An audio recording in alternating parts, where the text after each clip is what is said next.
जब एक डॉक्टर भी कोई ऑपरेशन थिएटर में जा रहा है तो भगवान के ऊपर छोड़कर विज्ञान को अपना कर्म मानकर जाता है, तो उन लोगों को आप क्या कहना चाहेंगे? नहीं, ऐसा नहीं है।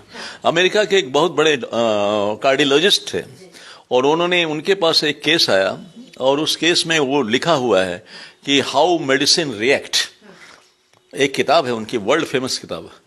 वो कभी नहीं मानते थे, वो ईश्वर विश्वर कुछ नहीं, वो अपना सर्जरी का उनसे बड़ा एक्सपर्ट कोई नहीं था। वो जब सर्जरी करते थे ब्लड नहीं निकलता था, माने बॉडी नस नहीं कटती थी।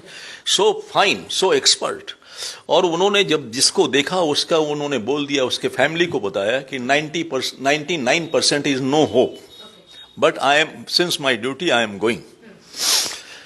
तो जब गया तो वो कॉन्शियसनेस में था वो आदमी, तो वो ईश्वर को याद कर रहा था। तो बोले तुम क्या कर रहे हो? बोला कि अब ईश्वर से प्रार्थना कर रहा हूं और मुझे आप में गॉड दिखाई दे रहा है। डॉक्टर को बोला कि I am just looking a God in your face and he is coming to operate me. बोले कि what God is telling to you, क्या आपको ईश्वर बोल रहा है? वो बोल रहा है कुछ नहीं, आधा घंटा के बाद आप एकदम ठीक हो जाएगा। बोला ऐसा बोला? बोला हाँ, ऐसा ईश्वर ने बोला। और उसके बाद जब उसका ऑपरेशन हुआ और ऑपरेशन के बाद वो डॉक्टर जो कह रहे थे कि हाँ, I am 100% sure that 99% is no hope, but it is a futile exercise to operate this body, is almost dead. और उसके बाद वो सर्वाइव किया।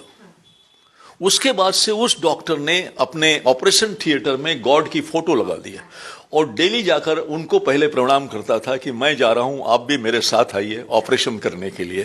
तो it's depend upon that mentality and you have. और दूसरी बात ये सोचिए, आप एक बात सोचिए, आपका जन्म हुआ है, आप भगवान को नहीं मानते, विज्ञान को मानते हैं। विज्ञान के बाद प्रज्ञान है, ज्ञान है, ज्ञान के बाद विज्ञान है और विज्ञान के बाद प्रज्ञान है। विज्ञान आपको मेटेरियलिस्टिक रिसर्च की बात तो बता देगा, लेकिन वो उसका रिसोर्स कहाँ है, कहाँ से वो डेराइव्ड हुआ है, वो तो प्रज्ञान ही बताएगा, वो अनुभूति बताएगी। तो अनुभूति विज्ञान कभी नहीं बताता है। अनुभूति जब तक नहीं होगी तब तक ज्ञान हो ही नहीं सकता। ज्ञान का कंप्लीट साइकिल है ज्ञान, विज्ञान और प्रज्ञान। आप दो ही लेवल में जाएंगे तो आप ज्ञानी कैसे होंगे? ज्ञान होने के लिए अनुभूति की भी आवश्यकता है, और वो जब अनुभूति होती है that is called the spiritualism.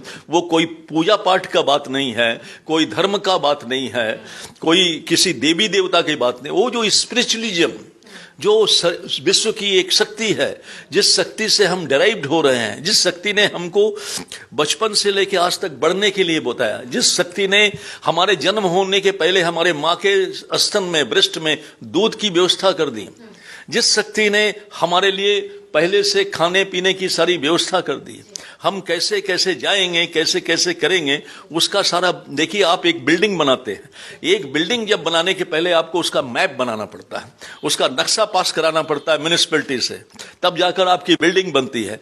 आपको भगवान कोई भी आपको भेज रहा है इस धरती में, आपका ब्लूप्रिंट तो बना होगा, पूरा जीवन का नक्शा, आप उसी से ये आपको नहीं मालूम है, इसलिए आपको लगता है कुछ नहीं है हम कर रहे हैं।